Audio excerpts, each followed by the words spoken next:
Coming to you from the Yard Dawgs podcast studio. A show for the fans, by the fans.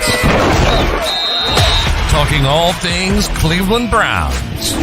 From our mic to your ears. With your hosts, Jason Hand, Mikey P, and Ian ColdTrain Coldiron. Are you ready for some football? We're ready for some football, baby.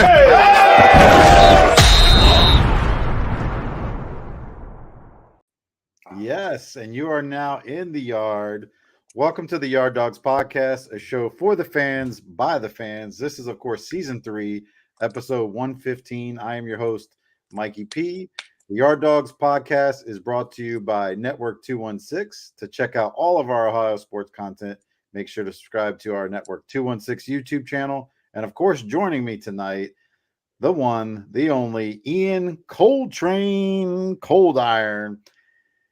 And our other co-host, who's our normal host, Jason Hand, he's in the background producing the show tonight. He's still under the weather. As you guys know, we weren't live last week, so we're all a little under the weather last week. So catching up. We'll be back better than ever very soon. But excited to talk a little football tonight. We're going to get into some fun stuff. We're going to talk about ColdTrain's trip to Berea.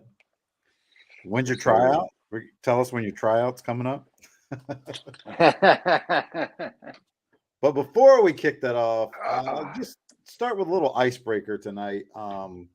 What is your favorite ColdTrain? What's your favorite non-sports entertainment during the football season?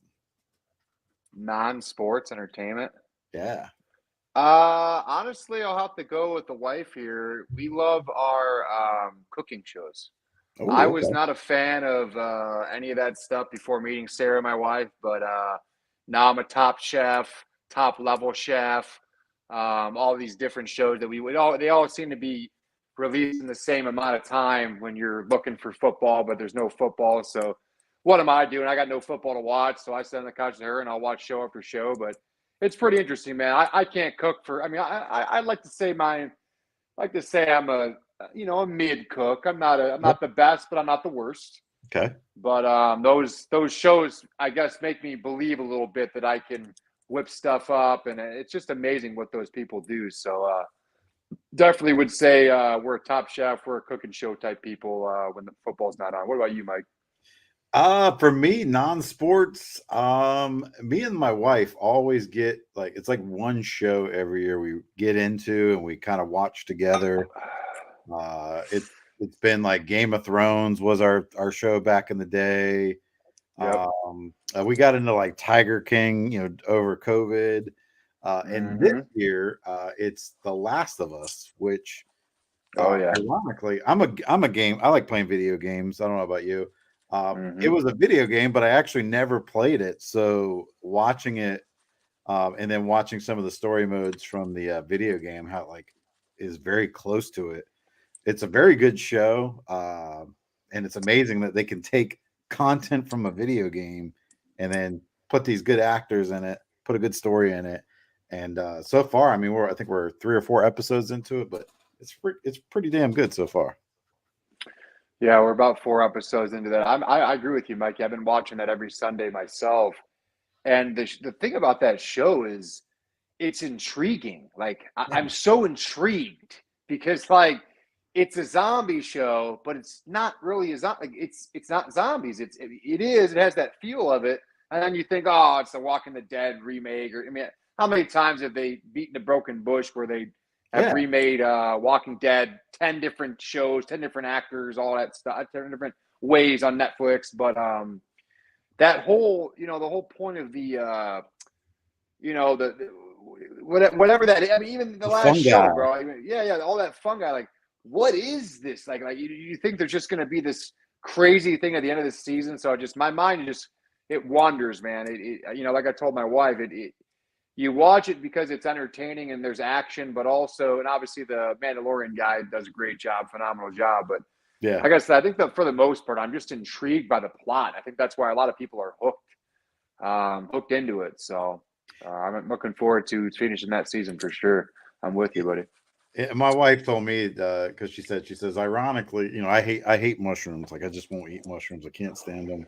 She's like, ironically, you're watching a show where the bad guy is the mushroom because it's a fungi basically that's Right. inhabiting and taking over people's bodies. So it's almost like a zombie show, but like Invasion of the Body Snatchers. Mm-hmm. It's very interesting, and then the storytelling that they do, like the background, how they build the characters up and show what they've been through. It's pretty good. So if you haven't tuned into it, check it out. It's on HBO Max. So I saw some pictures on Twitter. I saw some video. Myself and Brian. Tell us a little bit about your trip to Berea last week.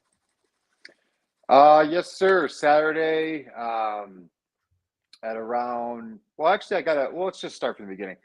I got a text from Brian. Mr. Brian Music, man. I told you guys, I pay $3,500 a season for my season tickets.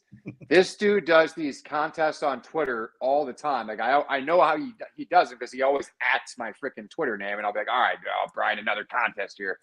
But the funny thing about Brian, literally, I could just throw my money down a toilet sometimes because I pay that amount of money, and Brian will go to the same games as me and have better seats than me.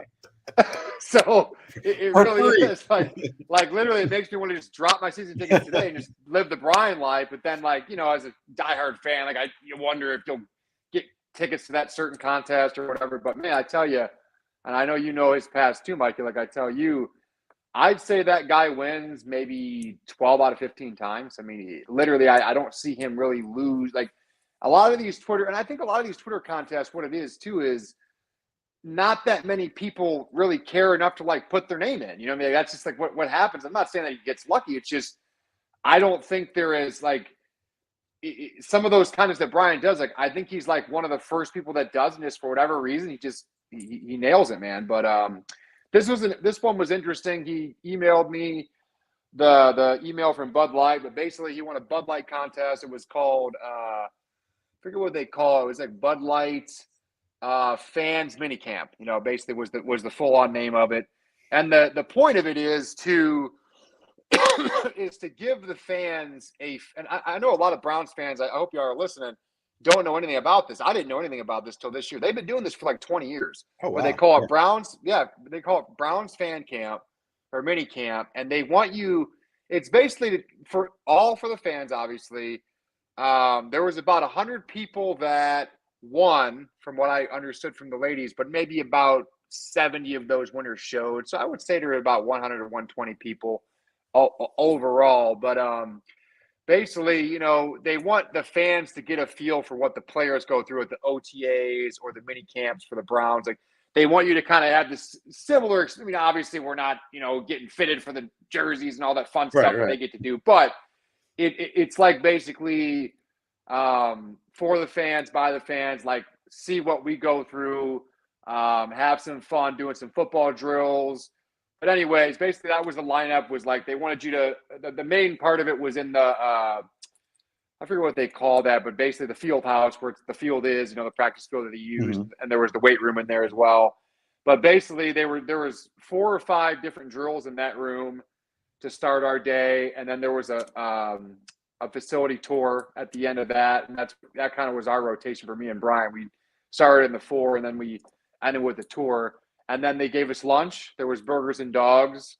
There was fries as well, and then after the lunch, they gave us a nice little bag, Browns bag. What's funny too is the gift that we got on our way out was nicer than any season ticket gift I've ever gotten from Jimmy Haslam or the Browns. I mean, it was phenomenal. I mean, I wish I should have brought it down in my basement. The bag they gave us, Mikey, was like, I don't know, it was just like Louis Vuitton style, but Browns. Like it was just a really nice bag, and gray color, Browns logo, but and in there was a Browns coffee mug, a Browns winter hat. I mean, that's really all. I'm sure you see on Twitter, Mikey, when the season ticket holders are always like, "Oh, trash again, these damn clowns," or whatever they say on Twitter. It doesn't take much. Like, just get a duffel bag like they did, throw a coffee mug and a winter hat in there, and we're happy, dude. But instead, they'll give us like tube socks or Just it's almost like the white elephant when it comes to Haslam and his gifts with the seat.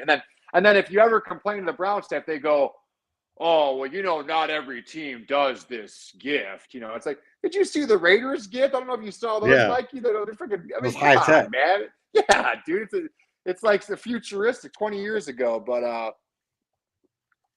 I got to get a drink of water for this because Brian would be upset with me if I didn't tell my story. So, you know me, man. It's the ColdTrain. I'm having a good time in Berea.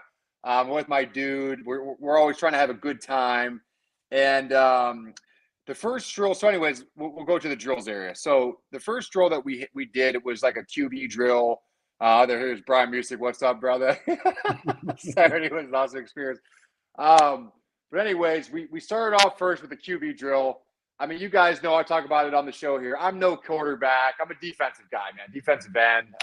I can't really do much with that QB drill. Let's put it this way, Mikey. There's a reason why you didn't see me and Brian posting videos or pictures of those drills because let's just be realistic.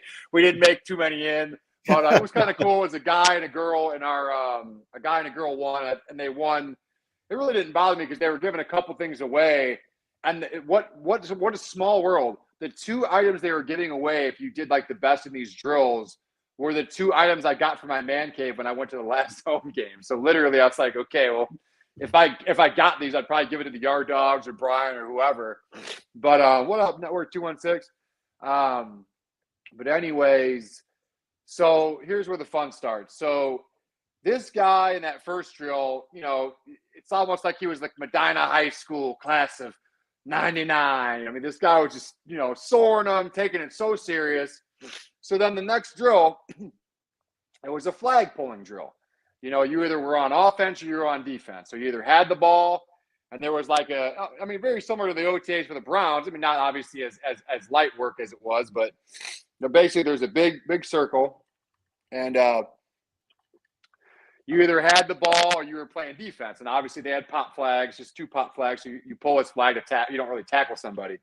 So, this guy who won the contest before, he comes up. I'm sure you guys saw the video on my Twitter. He comes up. He doesn't get maybe 2 yards. I pull his flag, and he's done.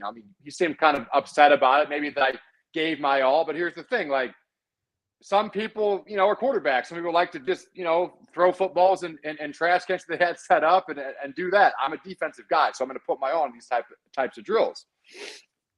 So then the next drill, I have the ball. Okay. So, and I see him kind of lining up like, oh, I'm going to get him back. So, they don't call me ColdTrain for nothing, Mikey. I got the ball and I'm running, and this guy proceeds to kind of put himself and his body in the way of the end zone, to score. And as you know, it's the ColdTrain, baby. I'm scoring with this ball no matter what. and a couple people before, like there was like a lady trying to guard me. I just spun around. I'm polite. But this guy, it is something about this guy. You know what I mean? When you see something, you're just like, something about this guy, man. So anyways, he's in my way. I got the ball. So what do? ColdTrain does the ColdTrain. I bulldozed him, dude. I literally I didn't stiff arm. I just used my body like, okay, bro, this ball's getting in the end zone. Just get out of my way. And it wasn't that bad. It was a light word or a light hit, if that. And then next thing you know, here comes this guy. Hey, man, what's your problem? I said to myself, I go, what? He goes, hey, what's your problem? I'm like, I don't have a problem, bro. I'm playing to the whistle. He's like, then this guy pulls the old, hey, nobody's getting signed out here, bro. There's no college scouts, up there, he's pointing the window. And I'm like, come on, dude. Like this is unnecessary. I hate when people like speak like that. It's so unnecessary. Well, Brian just said, he said, you don't have to be so serious, bro. You're not going to make the team. Literally, that's how this guy was. And Brian said the whole thing. And, so eventually it gets to the point where, I kind of cut him off and I'm like, what are we doing here, bro? Are we going to fight? Are we going to fight in Berea, dude? Is this going to make the news? Like, what do you want to do here, dude? You made your, it gets to that point where you're like, you made your point. Sorry if you got offended. I don't know what your deal is, but let's move on, bro. Let's have fun, and that's what he kept saying. This is for fun. And my job back to him was, I go, bro, if it's for fun, why are you Dan Marino over here, bro? Taking off. This dude's over here, all serious. Woo! And then he's coming to me, like as if I'm going getting a little bit carried away. But Uncle anyways, Rico. it was a scuffle. It was it was one of those moments, and Brian was having fun with it. And even the next event because there was really two. I wish they would have had the only thing I will say, I wish they would have had a catching drill. I would have loved to just, I even brought my receiver gloves for my flag, my flag stuff. I was ready to catch some balls, but that's how it broke down. It was 2 QB drills, one like tackle and score, and then one tug of war. And like I said, so then that next event, after he makes the scene, that next event, he wins the next one again. So it's like, bro, if this is just for fun, why are you know what I mean? Why are you up here lining up like you're, living your glory days or whatever? So I don't know. It is to each its own. It is what it is. Clash of the Browns fans. But yeah, I mean, I had to tell my story today because it's just like, you hate that, what's your problem? And then you hate the old, I didn't deserve that, Mikey. The old, hey, no one's getting signed here, bro. All right, dude. Okay, dude. How do you know Andrew Berry's not up there? How do you know Andrew Berry's not up there? So, I even had a conversation with the Browns employee by the way, he was laughing. He was trying to hold his laugh the whole time when that guy was, in my face. I said, bro, did I bulldoze this guy? And he's like, nah, dude, you didn't even touch him. He's like, I don't know what that guy was, basically just saying he doesn't understand. But what's funny is, and this will get back to my last part of it. So then once all the drills ended, Nick Harris rolls out the center. The punter, I can't say his freaking name. Don't make me say it, Mike. Boyorquez. Boyorquez. Yeah. I can't say that again. I'll say the punter. And then Hanford Dixon was there, alumni. So there was one alumni and then 2 current players. Kind of cool, like behind the scenes info. The punter was there because him and his wife just had a kid. So basically, he was just saying like he's in town because they actually never left town after the season. They had the baby right around that time, very newborn. I saw her and the baby there at practice watching him. But basically, it was one of those situations. Why would you move? Why would you get up? She's a brand new baby. And then Nick Harris had I got to be honest with you guys. I had a great, probably 10-minute conversation with Nick Harris. That dude's cool, man. Very laid back dude. Just a really calm and collected guy. We were talking about DW. We were talking about his injury. He's from LA, if you guys didn't know that. So he was just, I was just joking with him, like, what do you think of Cleveland? I even asked my question of, can you believe Cam Jordan and those comments he made about the city? And I was talking to him a little bit about that. And, but like I said, nicest dude you'll ever talk to. I really am rooting for him. He's ripped and ready. He knows the city wants to win a championship. He says that's their goal, and that'll be their goal going in these meetings, this coming season. But basically that dude, talk about Nick Harris's life, guys, while he was at this event, checking in with the fans. He was telling me, like, basically for the last 2 years, he's been in Cleveland. He's never left. Because think about it, he started with us. Then he got hurt. And then, as you know, especially like rookies or people that are like on his contract, they just stay with them. Think about it. Why would you go back home and like deal with like a physical therapist there? They just stay at the facility. So basically he's, what's funny is he's kind of like the Home Alone guy. Like literally like the facility right now, as of now, is a complete ghost town. No one's there. It's just literally, like I said, it's literally Bajorquez and fucking Nick Harris. That's it. Those are 2 dudes that are around. I will say disappointing that the Pro Bowl was on the same weekend. I do believe that if the Pro Bowl was on the same weekend, maybe we would have seen a Miles or Batonio or one of those guys. But I was happy to meet Nick Harris. He wasn't on the ticket. That was a surprise. So I've been a fan of his work, and I do think he'll do really well this season. He's pumped, man. These guys love Deshaun, man. They love Deshaun, bro. I mean, they just as I was like, yeah, is it true what they say? Like, does he do stuff in practice that you're just like, wow, man, whoa, or like, hey, whoa, this motherfucker, And he agreed with everything I said. Basically, he was just like, oh yeah, dude. He's like, dude, once he's been on, us as a team see it, everybody sees it. He's just like, it's one of those things you have in the back of your mind, like there's no doubt in their minds that they believe as a team this guy will get them to the next level and hopefully a playoff championship run, all that stuff. But I'm trying to think if there's anything else I want to. The food was pretty good. The tour, this is what I will say about the tour. First of all, they're one of those no phones, stuff like that. But me and Brian were joking. There was a couple times you could get out your phone and like take a picture, and those are the few ones that I post on my Facebook and my Twitter. But and I get it for like security and stuff. Right. But I told Brian, I was like, what are they worried about? It's like taking a picture of Stefanski's playbook or something. I mean, come on, man, the door's locked. You know what I mean? He wasn't even in the room this weekend. And what's crazy is a lot of the rooms and a lot of the areas, with the pool and all that stuff, they're privacy. Like how they have that glass and it's like the smoke glass where you can't see in. Yeah. A lot of the areas are like that. So like as far as like I guess I was like I went into the tour thinking like I was going to see Stefanski's desk, his room, but they're all locked up, and like I said, it's all that smoke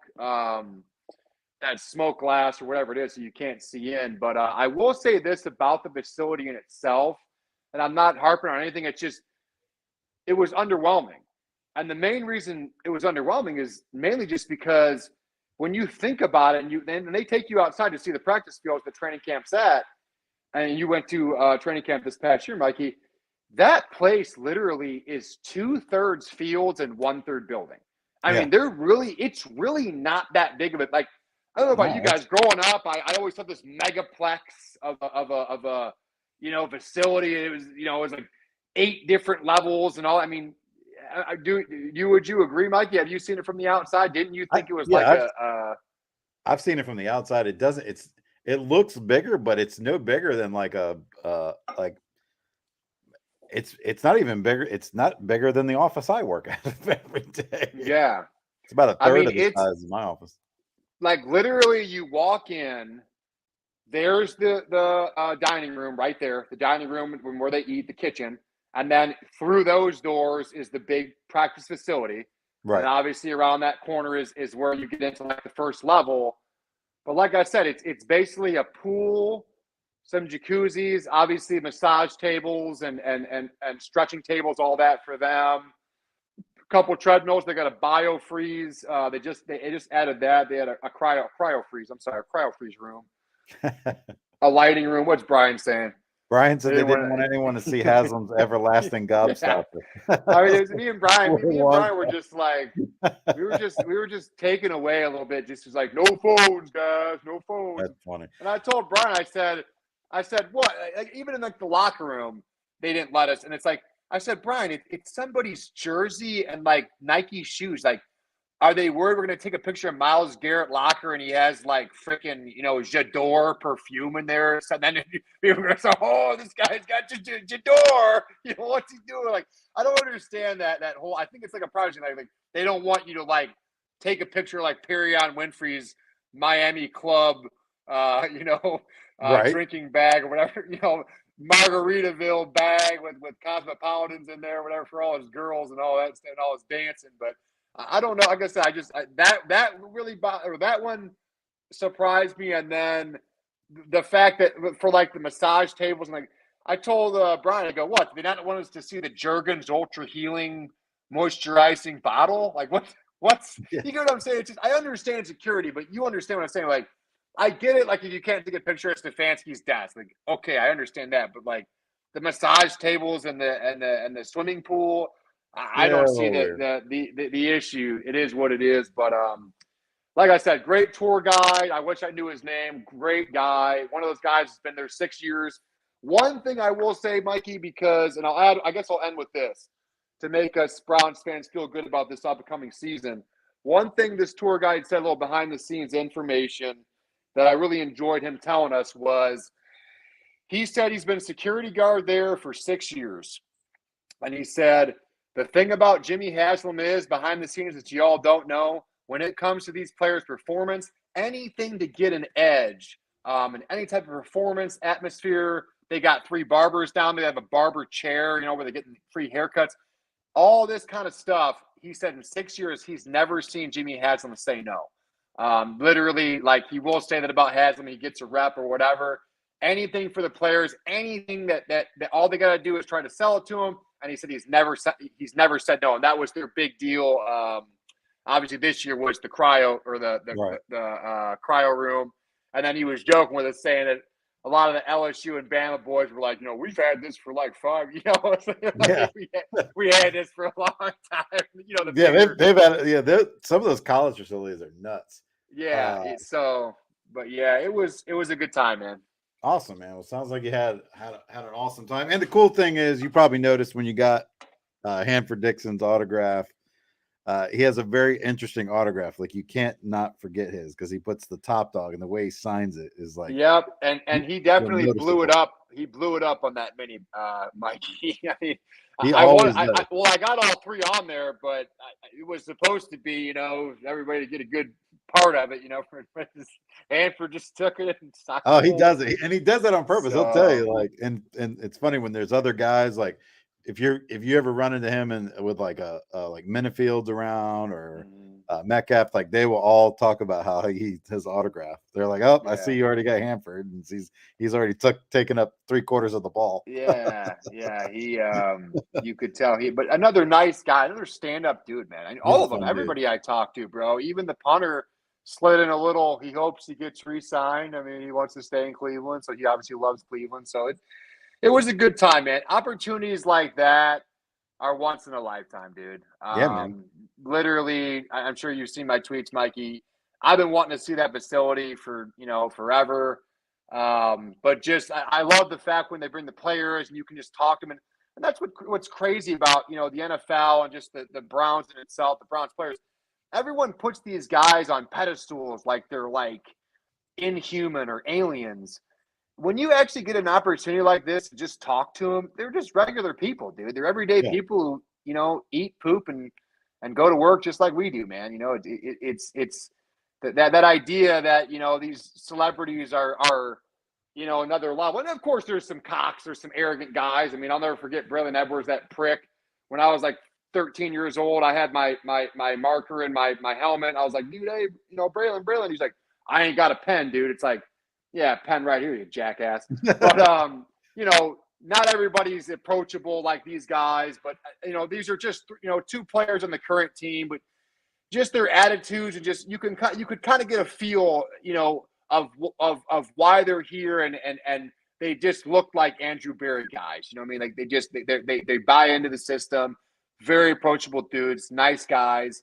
And like I said, those type of opportunities, that's why I like going to training camp. I'm sure you enjoyed yourself this year, Mikey. I tell everybody, if you're a Browns fan, go to a training camp, go to this, Bud Light mini camp, that, contest, something like that. Try to just get an opportunity to, like, talk to a player or just get a picture with one or anything. That's when you really get dialed in, man, as a fan. You know what I mean? Yeah. Like, it's one thing to watch the games, but when you're on that other level and then you start talking, even Joe Thomas, I talked to him, when maybe his rookie year. I'll never forget that conversation we had.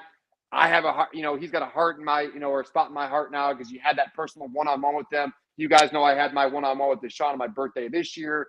Right. It's just, dude, those little moments, bro, they go a long way. So, they could be dicks. They could be like, Mikey, all right, get the fuck away from me, go Browns, whatever.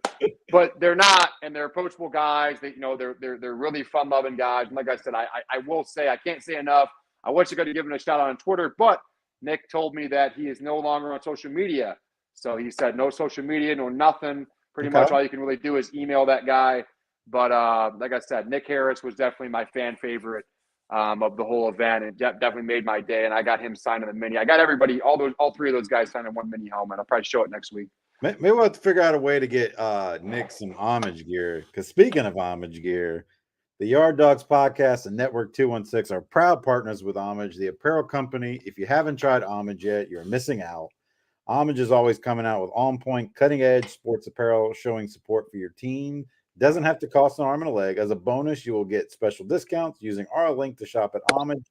Support the show and do it in style by shopping for all your favorite sports team gear at Homage. Just find the link on our website, www.network216ohio.com, or look for our Homage links on Twitter at YardDogsPod. Don't forget to shop Homage today. And Homage doesn't just have Browns gear. It's Cavs season. Got tons of Cavs gear. Getting ready to be Guardian season. They sell Ohio State gear. They have everything. I mean, if you're a Kent State or an Akron fan, I know they just had a big game. Was it last week in basketball? Those two schools don't like each other. They got Kent State and Akron gear also. So jump on the board and take advantage of it. They make some awesome shirts. ColdTrain's actually wearing the NFL Jam shirt as we speak. Yep, I'm wearing Homage, and I also, we don't talk about that on the shows. You don't think of it. Kaya, my baby girl, my 10-month-old, she actually has some Homage, a couple Homage sweatsuits donated by her friend. They were her boy used them, and then they obviously got too big, so she was wearing them. I'll tell you, man, I was holding her the other day, and I'm like, this is awesome. I got it. So literally, I'm finna to go on there, on her birthday, her 1 year old. She's gonna be 1 year old in 2 months. I'll probably get her some Homage gear and just some Homage sweatsuits. Man, even on your baby.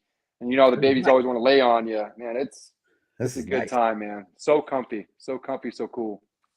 Well, since we missed last week, we didn't really get into the AFC and NFC championship recap. We had the 49ers and the Eagles game, which wasn't very interesting. Once Brock Purdy got hurt and then Josh Johnson got hurt and they couldn't even throw the ball downfield, like you knew that was over. Yeah. But I know there's been some talk about that Bengals Chiefs game, and there's been a lot of Browns fans that were, they're rooting for the Bengals because they're from Ohio. Then there's Browns fans like, hey, I can't root ever for the Bengals. They're division rivals. Where do you stand on that, ColdTrain, with that side? Are you anti-Bengals or pro-Bengals when it comes to the playoffs? Oh, 100% anti-Bengals. I'm one of those guys, dude. I don't like anyone in the division. I hate them. And at the end of the day, like I tell everybody else, whether it's a few of them or it's going to be all of them, they're doing the same damn thing. Like I told my one dude, you think there ain't bars in Pittsburgh that were dedicating their night and evening to booing the Bengals and rooting for their misery? I mean, division rivals are division rivals. Anyone else in the NFL, it is what it is. But when it comes to your division rivals, I don't care if it's Joe Burrow that went to Ohio State for a year and a half and he never played. I don't care if it's Joe Burrow and he seems like a nice guy. I don't care if it's Joe Burr. I don't give a crap. It's fucking Bengals, Ravens, Steelers, no thank you, no matter what. And that's the thing. My wife will tell you, I don't like the Chiefs, dude. I hate the Chiefs. But I will say this.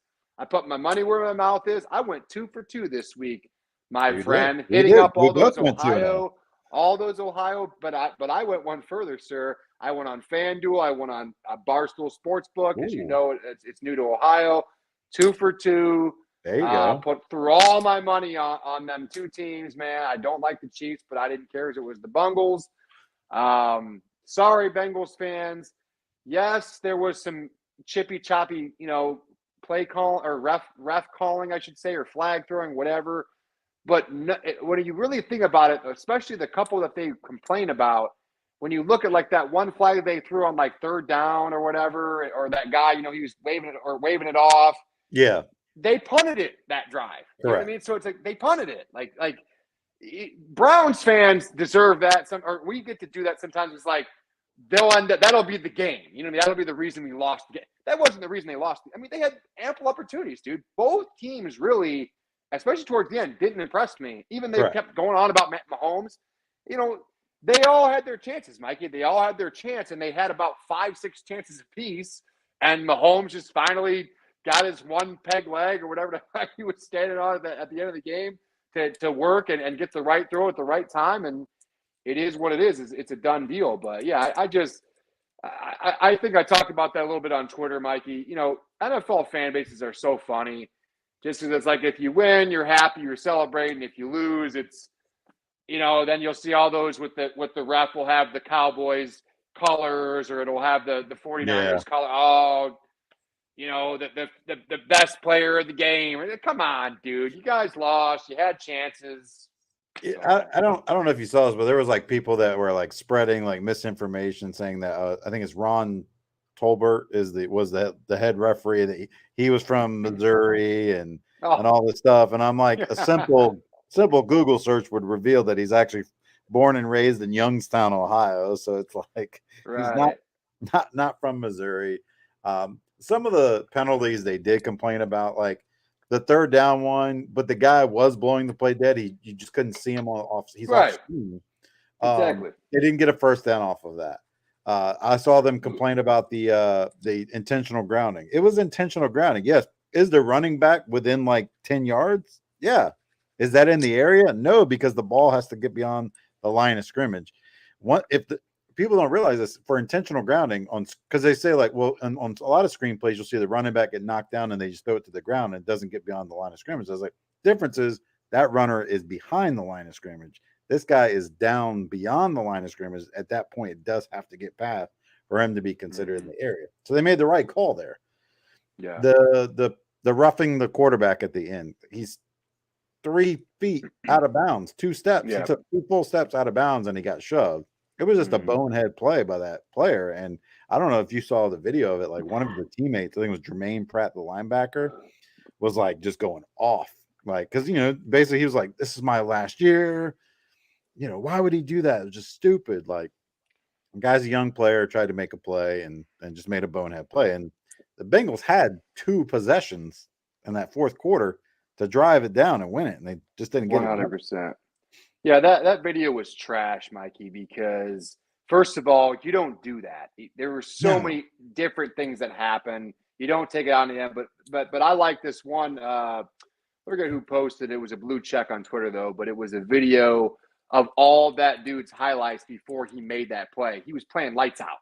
He was having the game of his life. So it's like, come on, dude, you're gonna put all your end of season woes on this one guy when he's already bawling his eyes out. Like, him crying as a man on the field isn't enough for you, man. So I'm never a fan of that. Hey, it's your fault. Like, at the end of the day, man, they all had ample opportunities. Even Joe Burrow, bro, the great mighty Joe Burrow. He had many, many opportunities, dude, to make a play and make it happen, and they just didn't do it, dude. So yes, I'm actually feeling great about the Super Bowl, Mikey, because finally the Bengals, that monkey on my back is off my back now. I can, just enjoy football, because at the end of the day, as far as Super Bowl goes, we'll talk about this here in a little bit, I'm sure.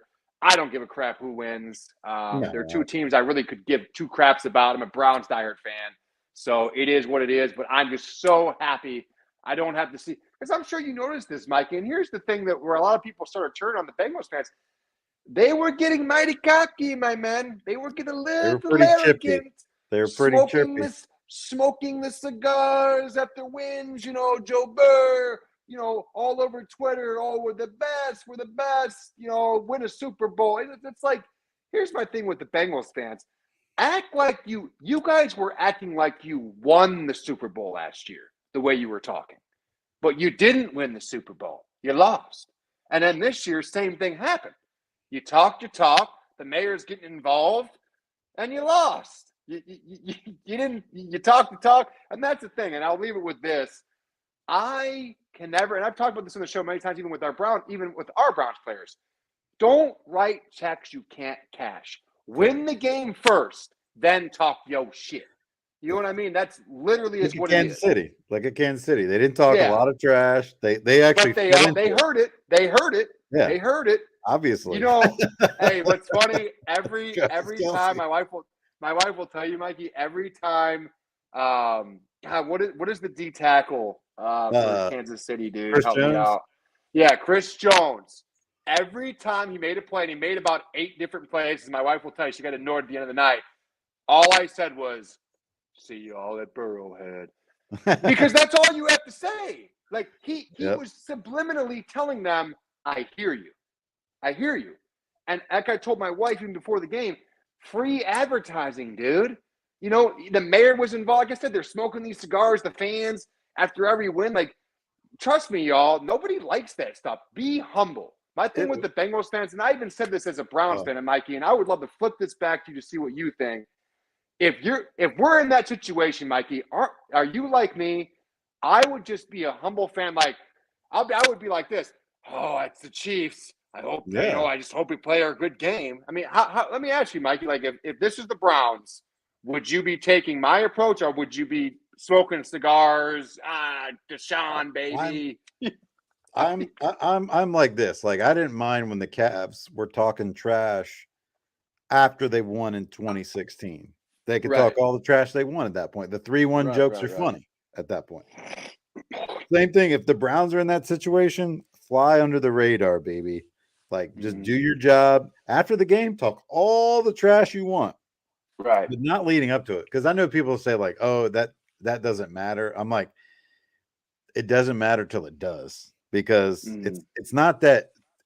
Do I think halfway through the third quarter, Chris Jones makes a play and it's like, oh, I made that play because of Burrowhead. That's not why he made the play. He's just a good Pro Bowl player. He made a play. Right. But at the end, when you get him in an interview, he's going to open that up. Like, you're just giving him fuel to say after the game. Instead of, if the Bengals would have been quiet, not talked a lot of trash, like after the game, Kelsey would have been like, hey, kudos to the Bengals, man. They came in here and gave us a 110% effort. Like they took us to the max. We pulled it out, but you didn't get that. They were talking their trash after the game. So yeah, and I think what it was for me too, Mikey, was like the one guy that was mainly running his mouth was Eli Apple.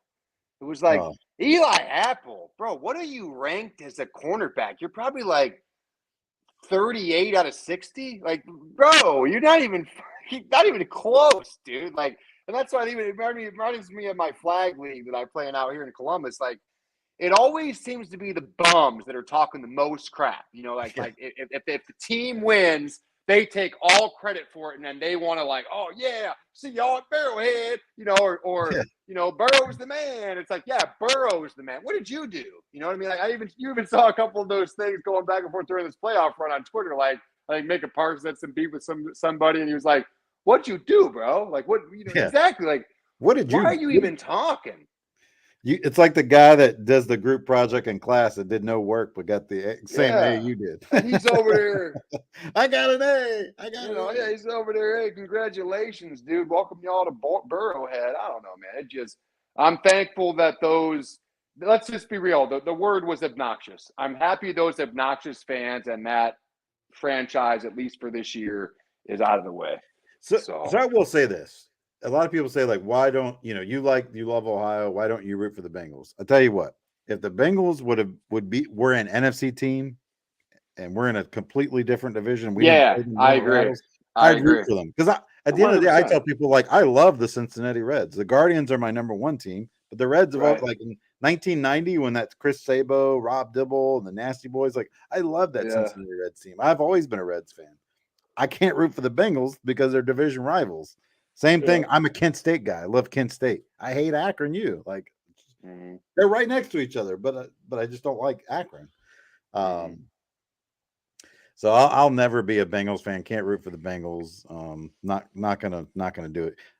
When they play the Steelers, yes, I like to see them win. When they play the Ravens, yes, I like to see them win. If whatever benefits us is usually right. Of course. Yeah. Nah, I'm never gonna root for the Bengals like in the Super Bowl. It's just not gonna happen. Like, I guarantee you that you don't even see a lot of, like, I know, like, for a fact, like, a lot of Eagles fans, even though they're not even in the same division, like Eagles and Steelers fans don't particularly care for each other. And they only play each other once every 4 years. So yeah, it's odd. It's odd sometimes. Yeah, but it's that like I said, that fan base just in general, dude. I cannot. They've been turning. I mean, I guess they just have been turning on me lately, just because like they were humble like us, and that's how I feel like Browns fans. And if Browns get in the same situation, the AFC Championship, and there's cocky Browns fans, I'll probably comment at them like, "Hey, dude, take it easy." Like, right? If we get into that situation, and I'd love to talk about this because it's a Brown show. If we ever got ourselves into that situation, Mikey, like I said, I would literally take the approach of, oh, we made it, but I'm nervous as hell tonight. Like, I wouldn't even be Deshaun, baby, or Nick Chubb who's going to run all over you. Like, I wouldn't be saying a damn word. I'd be literally in my seat, humble as hell, because we've never been there before. Like, oh, AFC Championship, damn, dude. Like, I'm nervous, man. I just, I got my doubts. But, and that's the thing with the Bengals. They've had similar shitty years like we have. So it's just like I don't understand their fan base. Maybe it's their younger fan base that I guess just forgets that they were awful for, basically every year before they drafted Joe Burrow. But it is what it is, man. I'm moving on, like I said, and hopefully they'll move on too. But yeah, even though they're in Ohio, just can't do it, man. Won't do it. No. Can't stop, won't stop. Well, that led us to, of course, the Super Bowl matchup is going to be the 49ers. I mean, the Eagles and the Chiefs are going to the Super Bowl here. Before we get into our Super Bowl preview and our predictions, though, ColdTrain, tell us a little bit about YouTube. Let's see here. I'm going my notes here. YouTube. If you want to support the show, you can subscribe to the Network 216 YouTube channel for free. We're working hard to bring Cleveland sports content, more shows, and join the network. We are your one-stop shop for all your Ohio sports content. You can also support the show by subscribing to Network 216 on patreon.com. With your subscription of only $5 per month, you'll get access to our private Discord chat, weekly film study by Jacob Roach, and exclusive giveaways. We appreciate all the support, whether you're giving us $5 or just subscribing for free. We don't care. We just want to see you. We want to hear from you. It's a Browns fan show. At the end of the day, we love doing this for you. We do enjoy it. We get excited. So keep it coming, guys. Network 216 YouTube channel. Yeah, man. We're fans at the end of the day. We do it for the fans. We got some, the off season's up. We'll get into draft talk this year and a free agency period. We're even going to have some special guests coming on from different podcasts on Twitter. So tune in for that. We're going to do a lot of fun. As we know, you get some parts of the off season where it gets a little slow, but we will have fun. We're probably going to be doing another Browns backers month where we'll have different Browns backers chapters come on with us and talk a little bit about what they do in the local community and the charity work they do. So going to be a fun off season.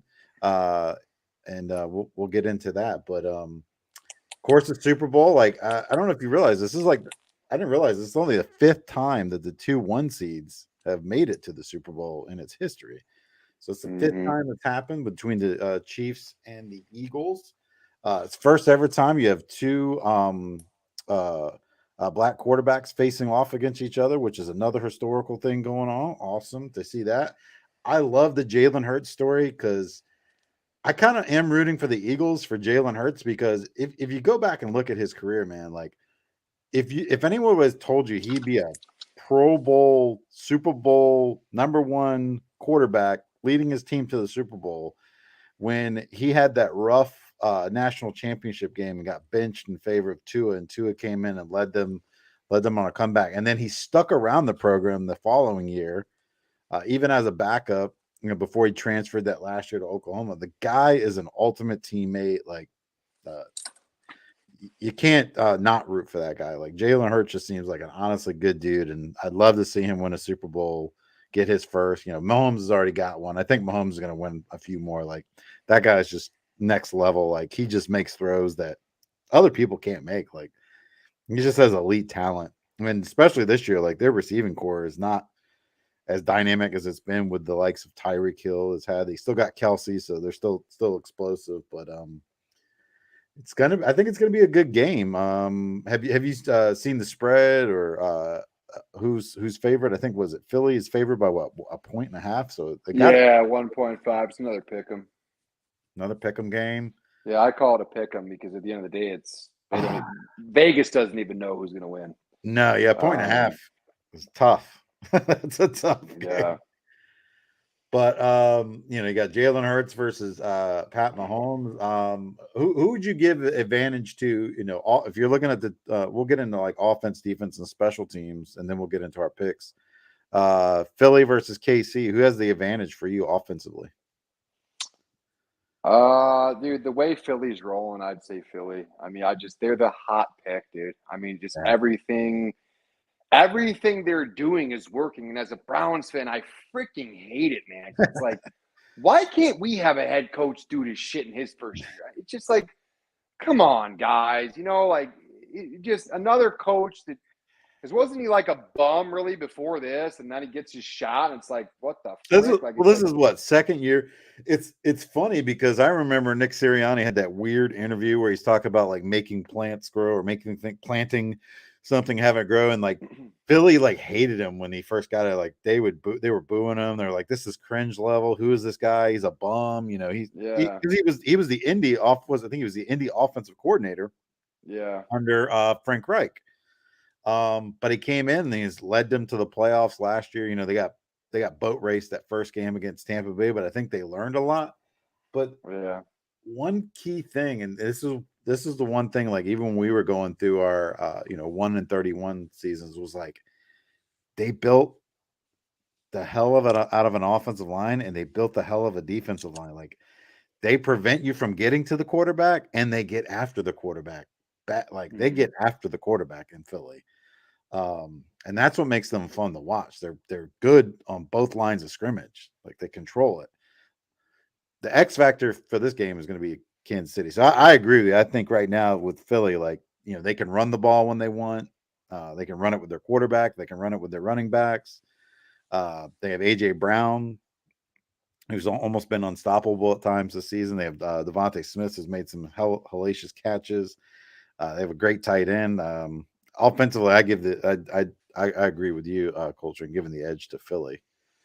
Well, and you just don't know what Mahomes is going to show up. You don't know if that was enough time to heal that ankle. Dude, he did not look right No. towards the end of that game. So that's where you're at too, where you're like offensive edge, easy question for me just because Jalen's healthy right now. Everyone seems to be healthy on that side of the ball. Mahomes, I just don't know what to expect from him. I mean, obviously we know the dude's going to wrap up his ankle and he'll be out there no matter what. It's a Super Bowl, Right. but what Mahomes, and I'm sure you saw it too in that game with Bengals, Mikey.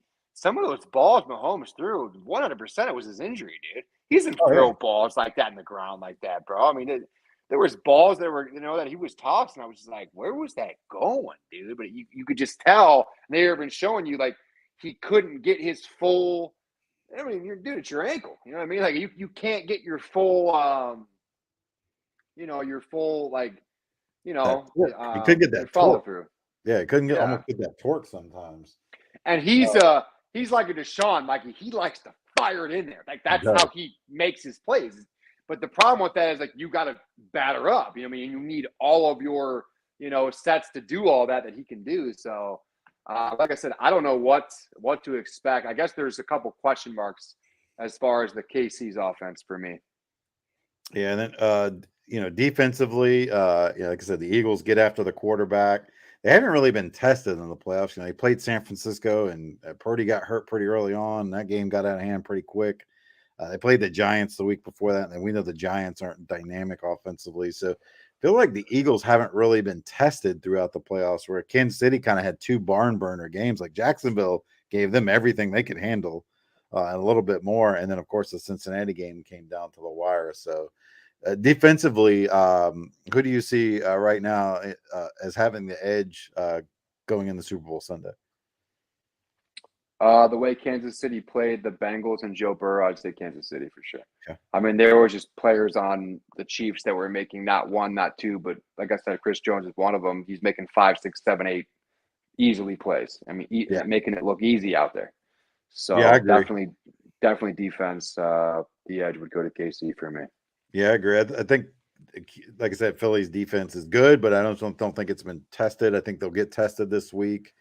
And then, of course, special teams. Both have good kickers. Both have a good punting game. For me, I have it as kind of a push there. I think it's going to come down to you're not going to have to worry about elements or wind or anything this week, obviously, because you're indoors in Arizona in a controlled environment. So I think it'll come down to who can pin the other team inside the 20 most often. Typically, will win that special teams battle. Yeah, I agree. I think it's going to be a hell of a game, though. As we get into our prediction segment, we have, of course, a year-long bet.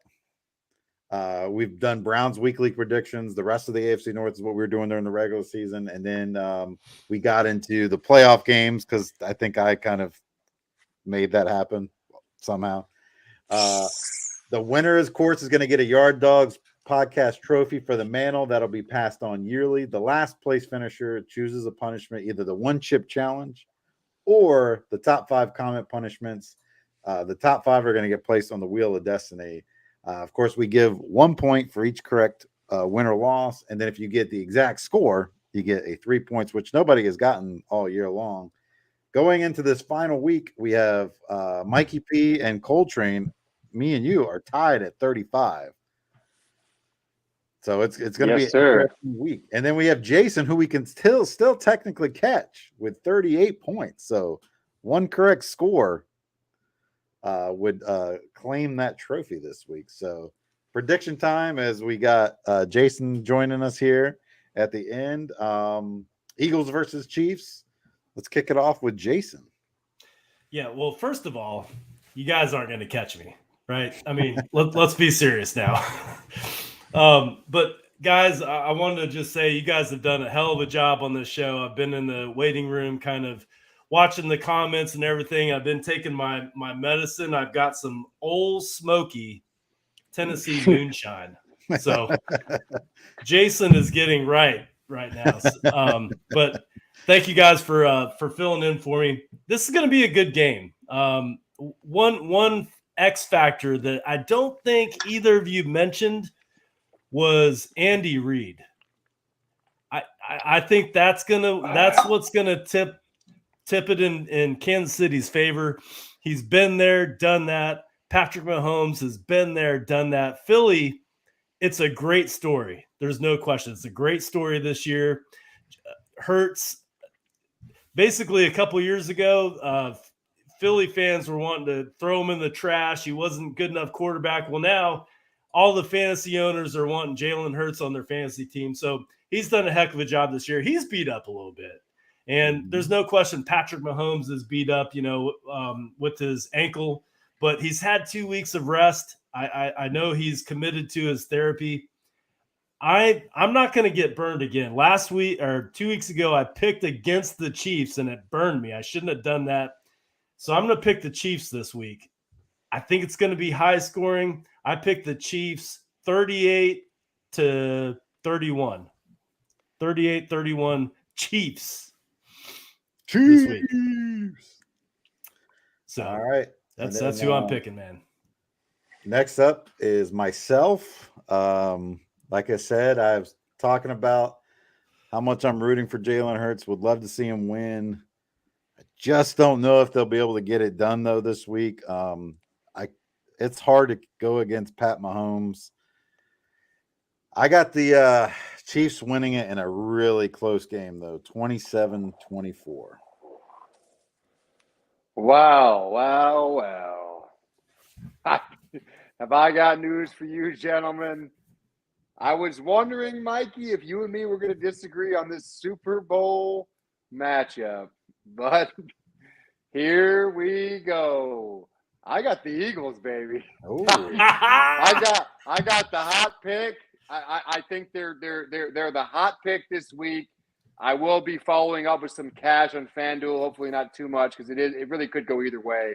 But I will drop some cash on Philly. I think they're too hot.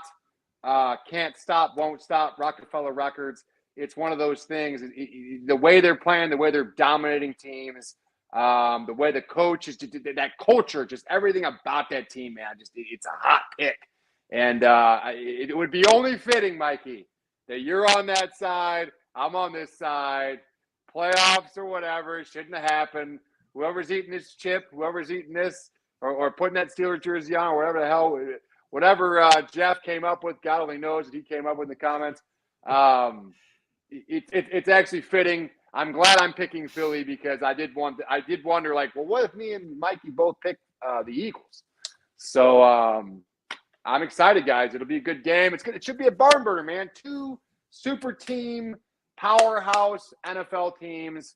I hope it does not disappoint. That's all I can ask for, and that's all we can ask for as a group collectively, guys.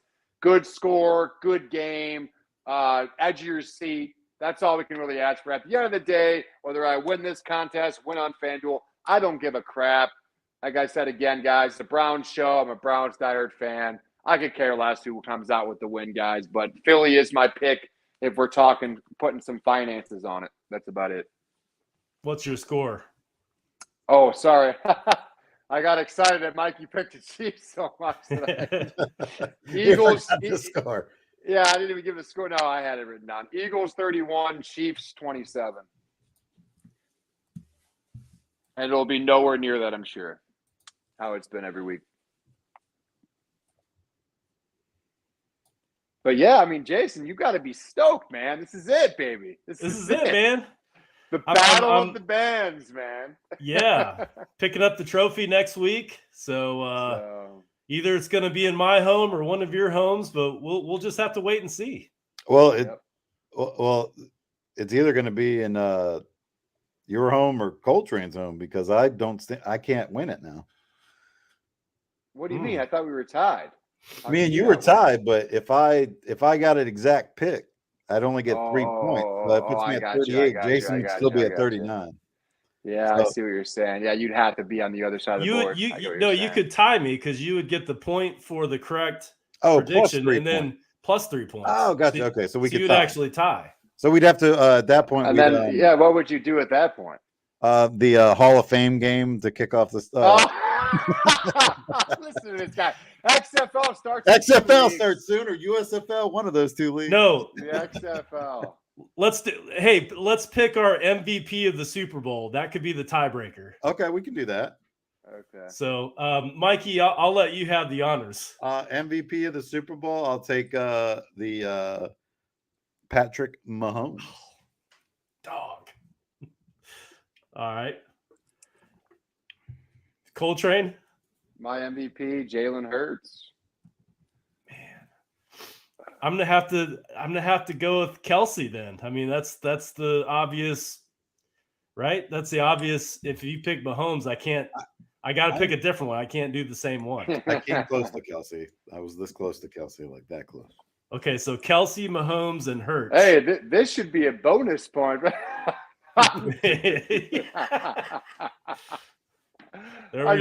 trying to be Jason here. I'm just trying to be Jason here now. Josh, I got Josh Elliott, the kicker of the the Eagles, or Jake Elliott, whatever his name is. No, Harrison Butker is the kicker for the Chiefs. Butker. Yeah, Butker. I don't think a kicker's ever won MVP. Even Vinatieri, when he had all those game winners, like he still didn't. Yeah, I don't think so. No, definitely not, dude. Well, guys, I know the Barkin' Brown show's coming on next. What do you say we land this plane and get everybody prepared for their show? Let's do it. I know Jason likes to end every show with a Go Browns. So on a count of 3, 1, 2, 3. Go Browns. We will see you next week.